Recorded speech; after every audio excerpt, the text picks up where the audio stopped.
แจ้งการถึงพนักงานรัฐกรทหารตำรวจพ่อแม่ประชาชนพ่อค้าชาวขายบรรดาหัวหน่วยธุรกิจบริษัทรัฐวิสาหกิจทางภาครัฐและเอกชน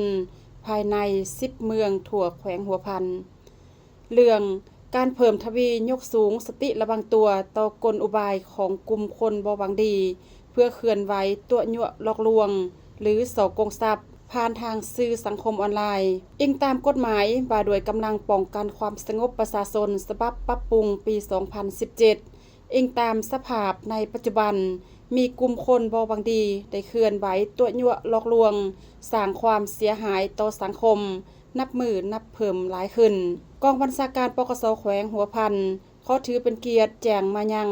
พนักงานรัฐกรทหารตำรวจพ่อแม่ประชาชนแม่ค้าชาวขายบรรดาหัวหน่วยธุรกิจบริษัทรัฐวิสาหกิจทางภาครัฐและเอกชนอยู่ภายใน10เมืองทั่วแขวงหัวพันสาบาในปัจจุบันได้เกิดเหตุการณ์กลุ่มคนบ่หวังดีเคลื่อนไหวตัวยั่วหลอกลวงส่อกงทรัพย์ผ่านทางสื่อสังคมออนไลน์ซึ่งสร้างผลเสียหายทางด้านทรัพย์สินให้แก่ประชาชนลาวบรรดาเผ่าเบ้ารวมเบ้าเฉพาะแม่นชาวแขวงหัวพันเป็นจำนวนหลวงหลายโดยเล่ห์เหลี่ยมกลอุบายหลายรูปแบบและวิธีการที่แตกต่างกันแสดงออกดังลุมนี้ 1. รูปแบบการโฆษณาเลข6โตวเลขลาวเลขไทยลงในสื่อสังคมออนไลน์เช่นบอทแอปหรือเฟซบุ๊กเพื่อให้ผู้เสียหายหลงเชื่อและแอบอ้างว่าถ้าต้องการทึกเลข6โตวแม่นต้องได้โอนเงินมาลงทะเบียนเพื่อแลกกับเลขดังกล่าวจึงมีคนหลงเชื่อแล้วโอนเงินให้เมื่อฮอดกำหนดเวลาเลขออกแม่นบ่ได้รับเลขตามที่ได้ตกลงนำกันจึงรู้ว่าตนเองตกเป็นผู้เสียหายเป็นเงินจำนวนหลวงหลาย 2. การโฆษณาปล่อยเงินกู้ยืมออนไลน์โดยรูปการใช้วิธีการสร้างเฟซบุ๊กของบรรดาธนาคารเป็นต้นแม่นธนาคาร JLB ธนาคารพัฒนาลาวและธนาคารอื่นๆขึ้นมาเพื่อแอบอ้างแล้วโฆษณาการกู้ยืมโดยบ่มีหลักทรัพย์ค้ำประกัน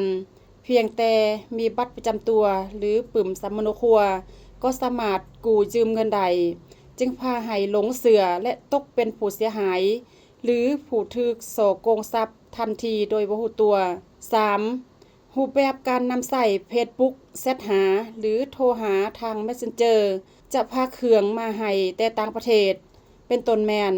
ภาคประเภทเครื่องใช้เงินดอลลาร์จำนวนหลวงหลายหรือทรัพย์สินประเภทต่างๆที่มีมูลค่าเพื่อให้ผู้เสียหายหลงเชื่อแล้วโอนเงินค่าภาคเครื่องค่าธรรมเนียมไปก่อนพร้อมทั้งบอกเลขบัญชีหรือส่งทางต่างๆให้ผู้เสียหายโอนเงินไปให้ 4. รูปแบบการแฮ็กเฟซบุ๊กหรือนำใส่รูปภาพหน้าเฟซบุ๊กของบุคคลอื่นเพื่อเป็นเครื่องมือในการหลอกลวงส่อโกงโดยการส่งขอความไปขอกู้ยืมเงินนำเพื่อนในเฟซบุ๊กครอบครัวญาติพี่น้องของเจ้าของรูปในหน้าเฟซบุ๊กตัวจริงหรือนำใส่เข้าในการโฆษณาการเล่นเกมออนไลน์ขายเครื่องออนไลน์ต่างๆเช่นการโฆษณาขายสินไหมขายรถจักรขายรถใหญ่การรับแหลนเอกสารประเภทต่างๆแล้วฐานจะกลายเป็นผู้โชคดีถูกรางวัลใหญ่ได้รับเงินจำนวนหลายเพื่อเป็นแรงดึงดูดความสนใจให้แก่ผู้เสียหายต้องได้โอนเงินค่ามัดจำภาษีอากรภายหลังโอนเงินสำเร็จแม่นบ่สามารถติดต่อได้นอกจากบางเล่ห์เหลี่ยมกลอุบายและรูปแบบในการหลอกลวงส่อโกงทรัพย์ผ่านสื่อสังคมออนไลน์ที่กล่าวมาข้างเทิงในปัจจุบันกลุ่มคนบ่หวังดียังสืบต่อนำใส่เล่ห์เหลี่ยมกลอุบายที่สลับซับซ้อนเลิกแหลบแนบเนียนกว่าเก่าโดยเฉพาะแม่นพวกเขานำใส่เทคโนโลยีที่ทันสมัยจัดตั้งเป็นกลุ่มแก๊ง call center และอื่นๆเพื่อตัวยั่วหลอกลวงเอาเงินทรัพย์สินนำพ่อแม่ประชาชนนับมือยิ่งเป็นอันตรายกว่าเก่า 5. มาตรการจัดตั้งปฏิบัติ 1. ภายหลังได้รับแจ้งการฉบับนี้แล้วมอบให้กองบัญชาการปกส10เมืองเป็นเจ้าการในการประสานสมทบกับการนำเมืองของการออมขังเมืองของตนจัดตั้งเผยแพร่พันขยายเสื่อมซึมให้ทั่วถึงนับแต่ขันเมืองลงหอดขันบาน โดยหลายสองทางเป็นต้นทางโทรโขงทางวิทยุกระจายเสียง 2. กรณีพบเห็นหรือตกเป็นผู้เสียหายถูกตัวยั่วหลอกลวงส่อกงทรัพย์ผ่านสื่อสังคมออนไลน์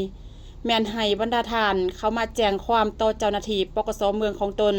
เพื่อรายงานขอทิศชี้นำจากปกส.แขวงหัวพันพร้อมทั้งมีวิธีการป้องกันสกัดกันและแก้ไขให้ทันเวลาดังนั้นจึงออกแจ้งการฉบับนี้มายังพนักงานราชการทหารตำรวจพ่อแม่ประชาชนแม่ค้าเช้าขายบรรดาหัวหน่วยธุรกิจบริษัทรัฐวิสาหกิจทางภาครัฐและเอกชน